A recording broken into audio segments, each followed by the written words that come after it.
오늘 하나님께서 우리에게 주시는 말씀은 빌립보서 2장 12절, 13절 말씀입니다. 빌립보서 2장 12절, 13절 말씀.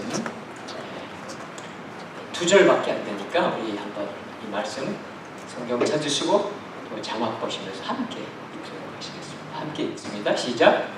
그러므로 내 사랑하는 사람들이여, 여러분이 항상 순종했던 것처럼 내가 여러분과 함께 있을 때뿐 아니라 지금 내가 없을 때도 두렵고 떨리는 마음으로 여러분의 구원을 이루십시오.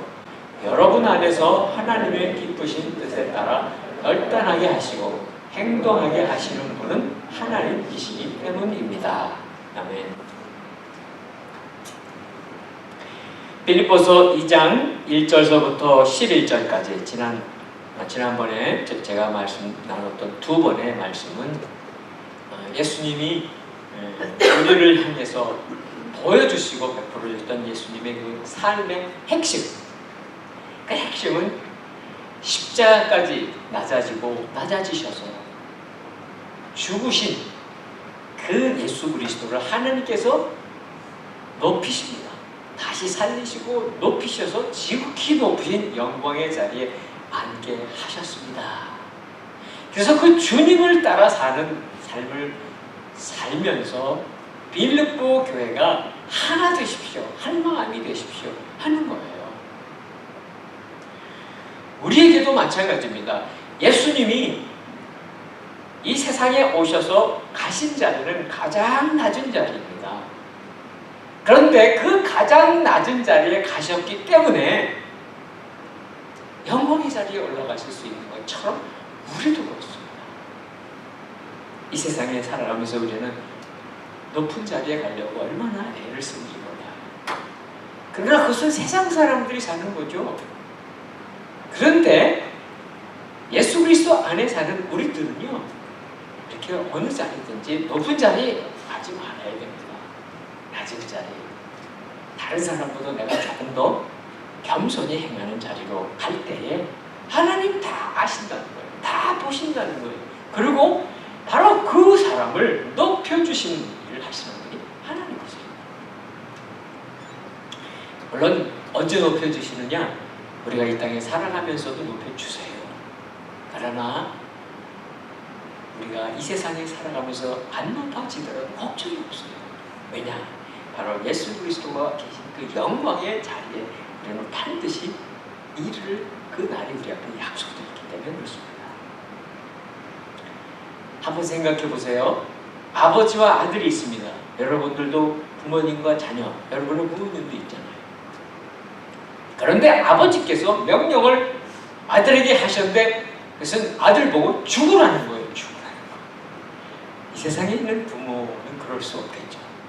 어떤 부모가 내 아들이 얼마나 소중한데, 얼마나 사랑스러운데 그 아들 보고 너는 땅에 가서 죽어라, 십자가에 죽어라. 그런데 이 아들 되신 예수 그리스도께서는요, 한 번도 거기에 대해서 거부하지 아니하고, 거기에 대해서 이의를 달지 아니하고 시종일관 순종하십니다. 그렇게 해서 아버지 하나님의 뜻이 이루어지도록 살아가십니다. 대단하신 주님이세요. 철저하게 하나님이 일하실 수 있도록, 아버지가 일하실 수 있도록 아들은 그 아버지의 명령, 아버지의 계획을 순종하는 거예요. 죽는 거예요. 어떤 결과가 일어났습니까? 자기 자신을 철저히 죽이셨던, 십자가에 자기 자신을 철저히 죽이셨던 그 희생으로 말미암아, 그 겸손과 그 순종으로 말미암아 인류 구원의 대역사를 이루신 거예요. 다 이루셨다. 십자가에서 다 이루셨다. 더 할 게 없어요. 더 할 게. 인생이 구원받는 일에는 다른 게 필요하지 않은데 다 이루셨는데 그 일을 어떻게 이루셨나? 우리가 그것을 생각하면은요, 우리가 그 구원의 은혜를 누리고 산다는 것이 참 말할 수 없는 감격이 있습니다. 말할 수 없는 은혜가 우리에게 부어지는 것입니다. 만일 그것을 우리가 제대로 깨닫는다면 우리가 마음속에 제대로 깨달은다면 얼마나 감사합니까? 우리가 한 게는 아무것도 없잖아요. 우리가 뭘 한 게 있겠습니까? 뭐 한 것이 있다면 예수님을 영접한 것밖에 없죠. 영접한 게 뭘 한 게 있습니까? 우리의 입으로 시인하고 예수 그리스도 내 인생의 주인이라고 고백한 것밖에 없잖아요. 이제는 그렇게 구원을 받은 사람으로서 우리가 얼마나 감사하며 살아야 되겠는가, 어떤 인생을 살아야 되겠는가 하는 것이 오늘 본문의 내용이에요. 12절 우리 한번 같이 읽습니다. 12절 시작. 그러므로 내 사랑하는 사람들이여, 여러분이 항상 순종했던 것처럼 내가 여러분과 함께 있을 때뿐 아니라 지금 내가 없을 때도 두렵고 떨리는 마음으로 여러분의 구원을 이루십시오. 이 한 절이 길기는 하지만요, 사도 바울의 기록이죠. 사도 바울의 편지이긴 하지만 저는 이 말씀을 읽으면서 내가 예수님 같아요. 예수님이 하시는 말씀이에요. 사실은 바울 속에 주님이 계셔서 이 주님의 마음을 한 거거든요. 여러분이 항상 순종했습니다. 빌립보 성도들이 항상 순종했습니다. 언제요? 바울이 함께 있을 때 그랬습니다. 바울이 그들과 함께 있을 때 이렇게 살았던 거예요. 오늘 이 말씀을 시작하는 게 중요해요. 여기 보면 그러므로 하죠. 그러므로. 여러분이 성경을 읽으시다가 신약 성경 같은 거에 주로 이렇게 나옵니다. 바울의 편지 많이 나오는데 그러므로는요, 앞에 있었던 말씀, 빌립보서 1장, 2장 11절까지 그 말씀에 대해서 고개를 끄덕였던 분들이라면 이제 그러므로 다음에 나오는 말씀을 살아가시는 거예요. 그대로 살아가시는 거죠. 자, 지금 바울은 어디 있습니까? 바울은 로마의 감옥에 있습니다. 빌립보하고 멀리 떨어져 있습니다. 그러니까 따로 있습니다. 그런데 들리는 소식이 뭐였는가 하면 빌립보에 뭔가 분쟁이 있다는 거예요. 뭔가 다툼이 있다는 거예요. 걱정스러운 것이 있다는 거예요. 분쟁이나 다툼은 무엇입니까? 그것은 성도들 사이에 의견이 일치되지 않고 서로에 대해서 비판하기도 하고 서로에 대해서 원망하기도 하고 그러는 거예요. 그런데 그런 일이 일어나기 전에 일어나는 일이 있습니다. 반드시 일어난 일이 있습니다. 교회 안에 공동체 가운데 서로 뭔가 이렇게 다툼이 생겼다고 하는 것은요, 의견이 어떤 사람의 의견에 대해서 따르지 않는 거잖아요. 반대하는 거잖아요. 그 이전에 반드시 있는 것은 무엇일까? 예수 그리스도 주님의 말씀에 순종하지 않습니다. 사실은 예수님의 말씀, 주님의 그 마음을 우리가 다 가지면요, 누가 뭐래도 상관없어요. 누가 좀 나한테 서운한 이야기를 하고 나한테 상처 주는 말을 하더라도 얼마든지 이길 수 있습니다. 그런데 주님의 말씀이 사라집니다. 주님이 온데간데 없이 없어지고 맙니다. 그랬을 때에 어떤 이상한 이야기를 듣습니다. 그러면 100번이면 100번 빠집니다.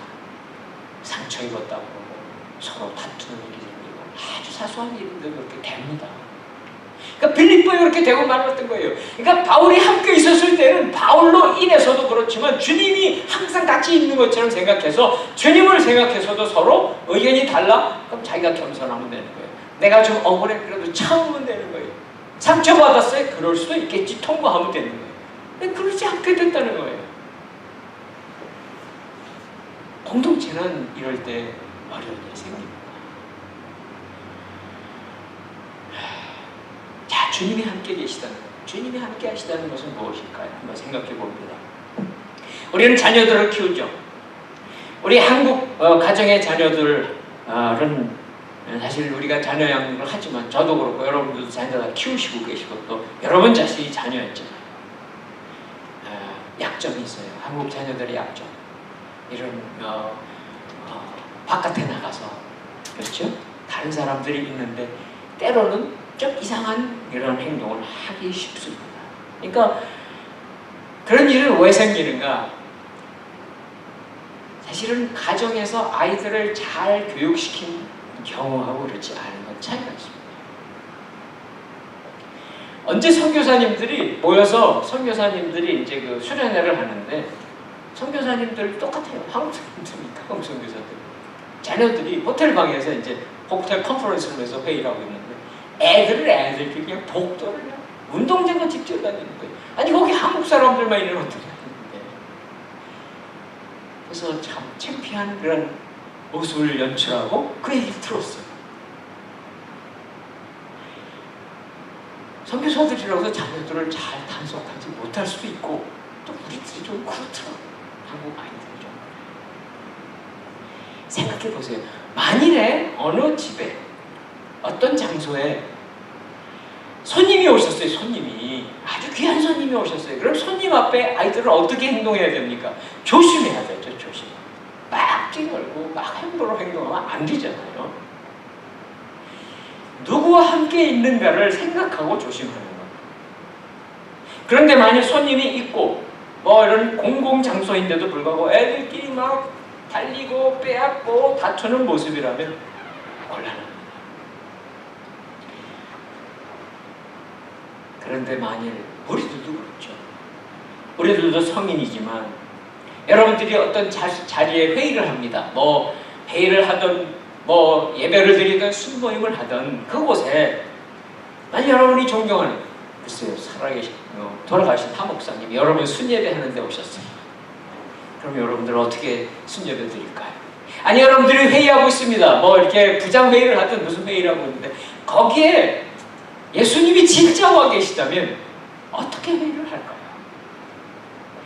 내 생각하고 다르다고 상대방하고 막 다툴까요? 내가 옳다고 막 주장할까요? 안 그럴 거예요. 서로 비난하지 않습니다. 서로 비판하지 않습니다. 그리스도인이 가지고 있는 믿음, 그것은 항상 조심하고 긴장하는 거예요. 왜냐하면 하나님이 우리와 함께 계시니까. 왜냐하면 예수 그리스도께서 우리 몸 중에 계시기 때문에. 우리의 대화를 듣고 계십니다. 우리의 행동을 보고 계시는 분이 계시는데 그분이 하나님이시고 예수 그리스도시라면 우리는 항상 조심할 수밖에 없잖아요. 그런데요, 구원을 받은 사람과 구원을 받지 않은 사람은 차이가 있는 거예요. 구원을 받은 사람이라면 예수님께 순종할 수 있습니다. 물론 우리가 10번 다 잘 순종하지는 않을지라도 순종할 수 있는데 구원을 받지 못한 사람은 당연히 하나님도 모르고 예수 그리스도를 모릅니다. 순종할 수 없습니다. 그 사람이 아무리 공부를 많이 했다거나 많은 물질을 가졌거나 권세가 많을지라도 예수 그리스도의 그 말씀 앞에 순종할 수 없다는 거예요. 진정으로 예수님을 영접한 구원을 받은 사람만이 예수님께 순종할 수 있잖아요. 그리고 순종을 왜 할까요? 순종하는 이유는 무엇일까요? 그것은 순종하는 자에게 약속된 열매, 상급이 있기 때문에 우리가 이 세상을 살아가면서 많은 기쁨을 추구합니다. 세상의 기쁨은 뭐 예를 들면 이런 거 있을 거예요. 여러분이 등산을 해가지고 높은 산 꼭대기에 올라가면 기쁘죠. 뭐 열심히 힘을 들여서 땀 흘리고 그러고 나서 꼭대기 탁 서보세요. 기쁩니다. 그렇죠. 또는 여러분이 어떤 업무를 회사의 일을 잘 힘들게 잘 추진해서 일을 완수하면 기쁩니다. 그렇죠. 근데 그 기쁨은 얼만큼 갈까요? 산에서 내려면 끝나요. 그렇죠. 여러분이 하신 일을 잘 하고 나면 돌아서면 또 다음 어려운 일이 또 있습니다. 그렇죠. 그런데 예수 그리스도께 순종하는 사람들에게 약속된 그 높은 고지는 어디입니까? 산꼭대기, 에베레스트 산꼭대기보다 더 높은 곳이에요. 바로 여호와 하나님께서 계신 그 높이를 알 수 없는 하나님 보좌 우편에 계신 예수 그리스도, 그곳에 우리도 함께 해주시겠다는 약속이 우리에게 있다는 거예요.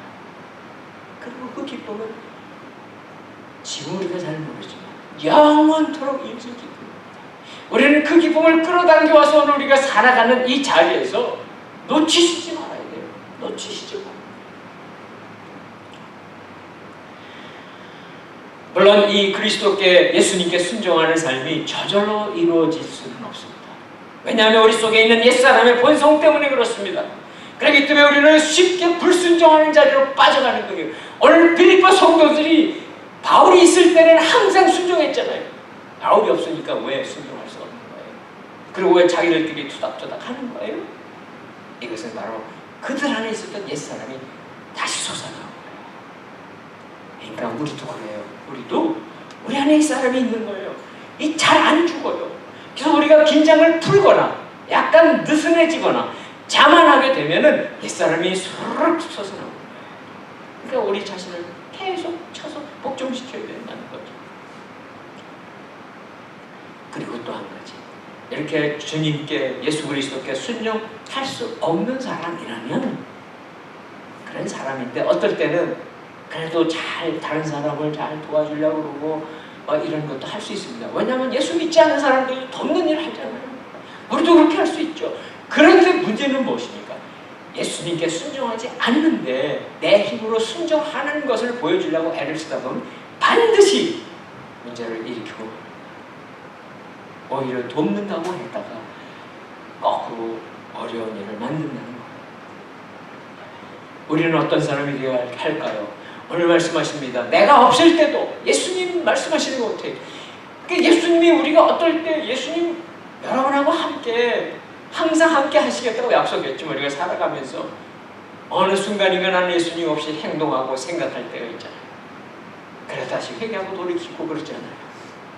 그런데 이렇게 예수님과 함께 살아가는 우리 한 사람 한 사람들이 드디어 우리가 정말 제대로 그렇게 살아가는가 테스트되는 것은 바로 공동체 안에 살아갈 때, 이 우리가 함께 모여서 구원받은 우리가 살아가는 이 구원의 공동체, 바로 구원의 방주인 교회 안에서 우리가 어떻게 살아요? 구원받은 사람은 홀로 살 수 없습니다. 아니, 홀로 내가 구원을 완성시키는 사람은 아무도 없습니다. 할 수가 없습니다. 왜냐고요? 구원을 내가 혼자서 성취하겠다, 내 힘으로 성취하겠다, 다 실패합니다. 반드시 실패합니다. 그런데 하나님은 우리에게 말씀하셨잖아요. 두 사람, 세 사람이 예수 그리스도 이름으로 모인 곳에 주님은 항상 함께 하시겠다고 약속하셨죠. 우리는 지금 여기 지금 몇십 명이 모여서 함께 하고 있다면 반드시 주님 우리하고 함께 계십니다. 우리는 실패할 수 없는 공동체입니다. 그리고 이렇게 정말 구원받아서 우리가 주님 앞에 있는 사람들의 삶은요, 더 이상 내 중심이 아닙니다. 나를 위해서 신앙생활하는 것도 아니고요, 나를 위해서 봉사하는 것도 아닙니다. 정말 주님을 위해서 하나님의 나라를 위해서 우리가 봉사하고 헌신하는 거잖아요. 그럴 때 우리는 당연히 예수님에게 순종하게 되고 또 당연히 지체들에게 순종하게 됩니다. 그것이 함께 일어나는 거예요. 예수님에게 순종하는 것과 지체들에게 순종하는 것은 같이 일어나는 일이지 그것이 다른 일이 아닌 거예요. 그러면서 말씀하십니다. 10절을 보십시오. 어떤 것을 말씀하시는가? 그러면 주님이 함께 계시다는 게 뭐냐? 주님이 우리 가운데 함께 계시다면, 그 존귀하신 주님, 구원의 주님이 함께 계시다면 당연히 우리는 마음의 자세가 조심합니다. 긴장합니다. 그래서 두렵고 떨리는 마음으로 살 수밖에 없다.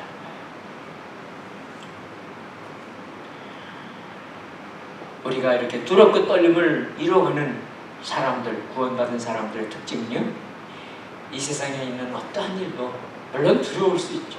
우리를 두렵게 하죠. 그러나 그것에 넘어가지 않습니다. 어떤 환난에 휩쓸리지 않습니다. 핍박이나 상처에도 끌려가지 않습니다. 원수의 도전 앞에도 두려워하지 않습니다. 때로는 우리의 육신의 질병 때문에 두려워하지 않습니다. 우리를 둘러싸고 있는 수많은 염려, 근심들 때문에 흔들리지 않는다는 거예요.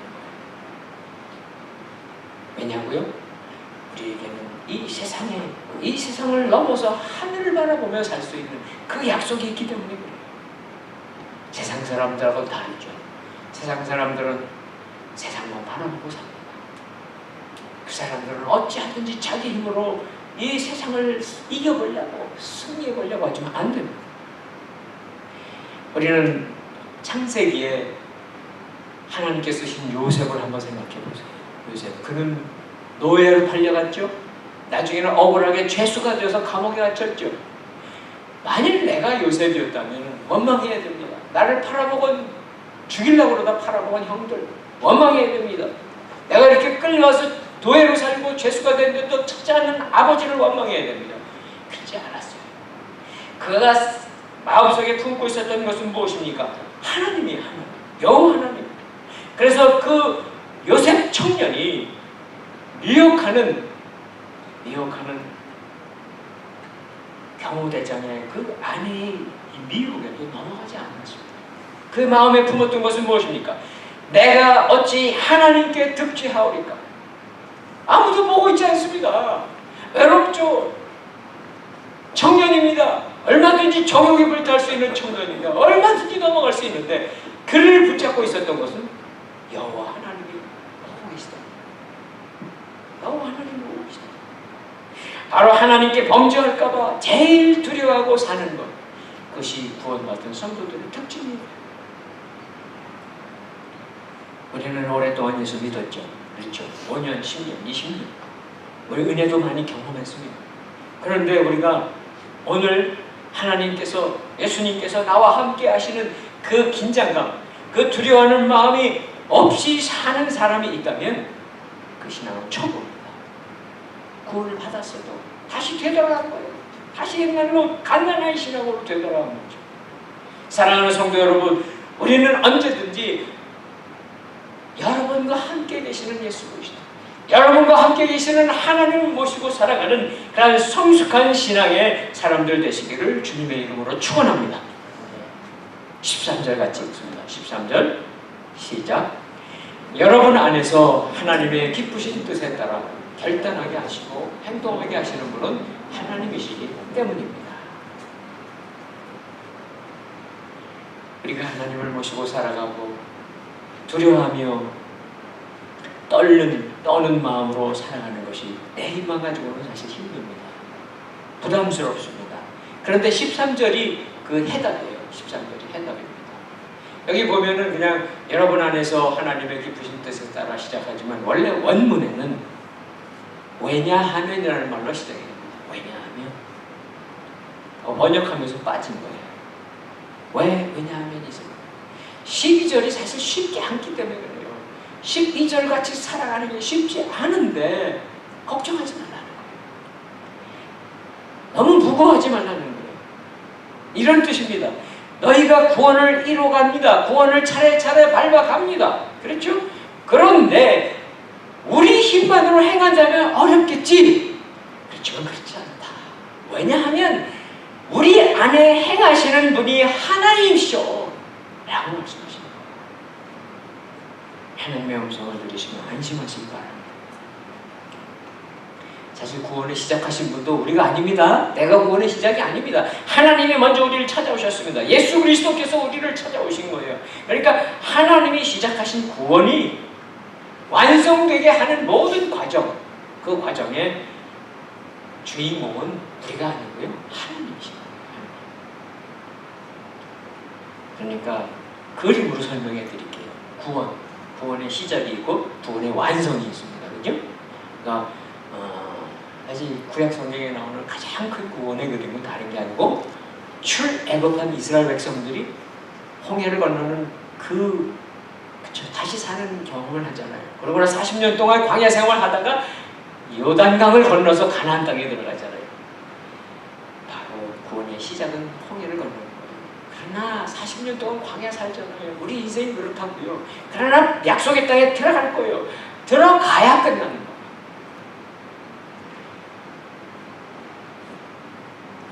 우리가 이 땅에 살아가는 것은 마치 산에 등산을 하다가 바위에 미끄러져서 조난당한 그런 인생을 사는 것과 비슷해요. 그렇죠? 조난당한 사람은 제 발로 걸어 나갈 수가 없습니다. 그래서 구조를 요청하죠. 911 전화를 해서 구조대가 오면 구조가 시작이 됩니다. 그러나 그게 다 끝은 아니에요.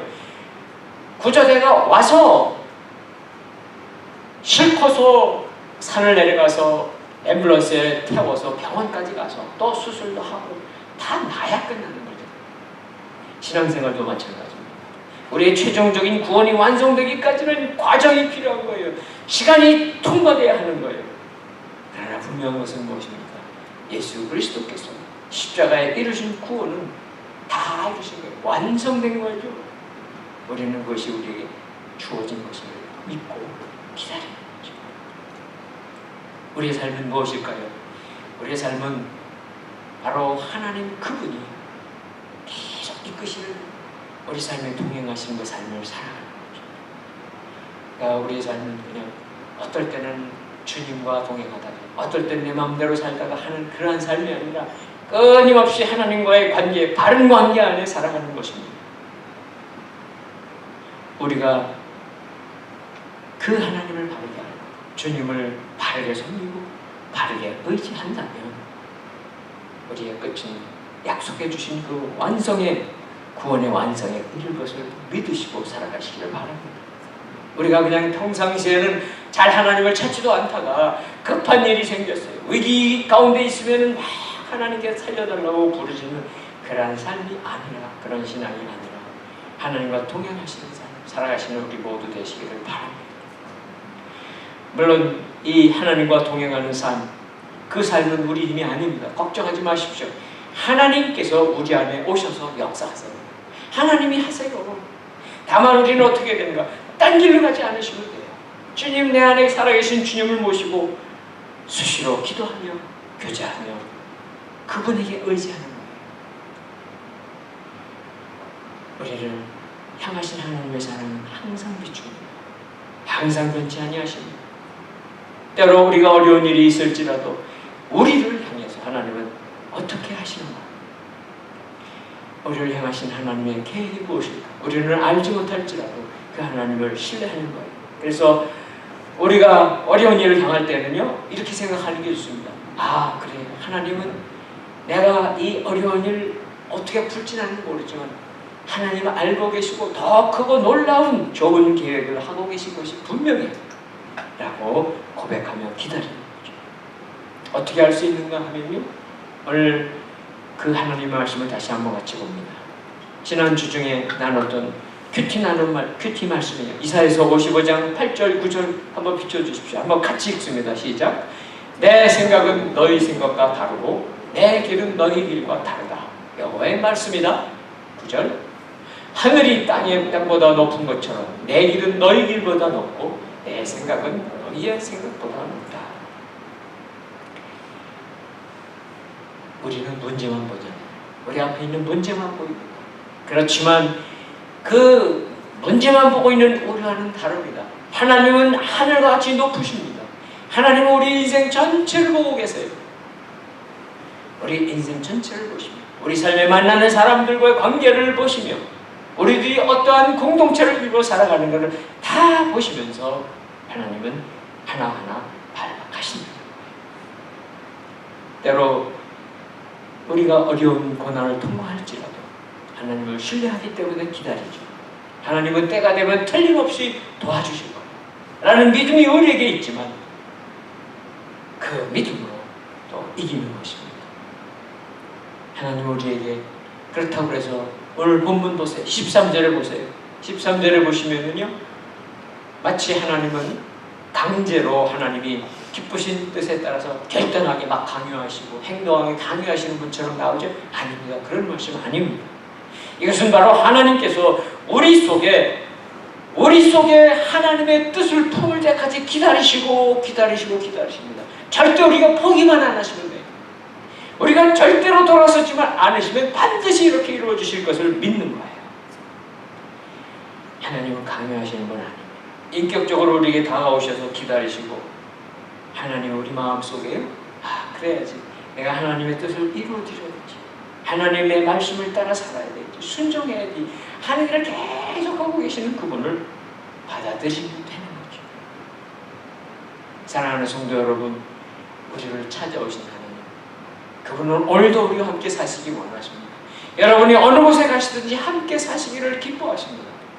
그분을 모시고 귀하신 분을 모신 그 마음으로 살아가실 때 하나님께서 인도하시는 귀한 발걸음 오늘도 살아가시는, 그래서 하나님 약속하신 그 약속이 우리의 것이 되는 그런 인생을, 놀라운 인생을 사시기를 주님의 이름으로 축원합니다.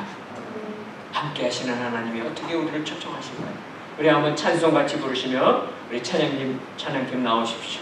이 찬양 함께 부르시면서 하나님 먼저 우리를 찾아오시는 그 하나님, 그 하나님께 우리를 맡겨드리는 그런 마음을 가지고 같이 찬양하시고 기도하기 바랍니다. 나의 안에 거하라, 나는 네 하나님이니.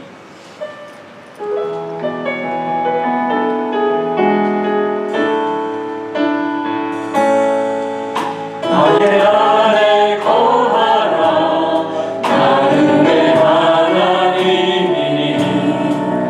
모든 환난 가운데 너를 지키는 자라. 두려워하지 말라, 내가 널 도와주리니. 놀라지 말라, 내 손 잡아주리라. 내가 너를 지명하여 불렀나니 너는 내 것이라. 내 것이라, 너의 하나님이라. 내가 너를 보배롭고 존귀하게 여기노라. 너를 사랑하는 내 여호와라. 한 번 더 찬양하십니다. 나의 안에 거하라, 나는 내 하나님이니. 모든 환난 가운데 너를 지키는 자라. 두려워하지 말라, 내가 널 도와주리니. 놀라지 말라, 내 손 잡아주리라. 내가 너를 지명하여 불렀나니 너는 내 것이라. 내 것이라, 너의 하나님이라.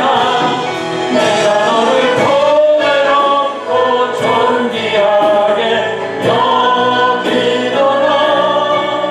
너를 사랑하는 내 여호와. 하나님 아버지, 우리를 먼저 찾아오셨고 나를 오늘도 붙잡고 계시는 하나님, 그 하나님의 말씀 앞에 우리를 드리게 하여 주시옵소서. 우리가 하나님, 여호와 하나님의 그 약속 앞에 우리 자신을 드리며 우리 자신의 삶을 드리며 그렇게 주님과 함께 주님을 모시고 살아가는 인생이 되게 해달라고 다시 한번 주님께 의탁하며 함께 통성으로 잠시 기도하도록 하겠습니다. 하나님 아버지 감사합니다. 우리를 부르시고 우리를 깨우시고 우리를 자녀 삼아주신 하나님 아버지, 오늘도 우리를 그렇게 부르시며 다가오신 하나님, 그 하나님의 부르심을 우리가 거절하지 말게 하여 주시고 아버지 하나님 앞에 우리의 인생을 맡기며 나가게 하여 주시고 오늘도 주님을 모시고 사는 자들의 그 마음을 허락하여 주시옵소서. 우리가 내 힘으로 살아가는 인생이 아니고 내 힘으로 문제를 풀려가는 삶이 아니고 하나님 말씀에 맡겨드립니다. 하나님의 그 크신 꿈에 우리 자신의 문제를 맡겨드립니다. 주님을 섬기고 살아가게 하여 주시고 우리 주님을 모시고 이렇게 살아가는 우리 삶이 되게 하여 주시고 그래서 우리가 주님이 말씀하시는 길 못하게 하여 주시고 주님을 모시고 사는 자의 섬기는 우리가 하여 주시고 우리 삶의 어떤 환난도 이기게 하여 주시고 우리 주님의 놀라운 승리가 나의 것이 되도록 하나님 도와주시옵소서. 주님 역사하여 주시옵소서. 주님이 오늘도 우리와 함께 하시기를 원하십니다. 아버지 하나님, 우리의 아버지가 되시기를 원하십니다. 우리가 혼자서 내 힘으로 내 힘만으로 살아가는 외로운 인생, 세상 사람들 같이 사는 인생이 아니라 아버지 하나님의 자녀로 그렇게 사는 저희들 되게 하여 주시옵소서. 예수 그리스도 우리 주님의 그 인도하심, 목자 되심이 우리 인생 가운데 경험되고 드러나게 하여 주시옵소서. 우리의 환난 풍파 속에서도 우리의 많은 기도제목 앞에서도 우리 주님 나와 함께하고 계심을 전적으로 신뢰하고 살아가는 그런 귀한 하나님의 자녀로 살게 하여 주시옵소서. 예수 그리스도의 이름으로 기도드립니다. 아멘.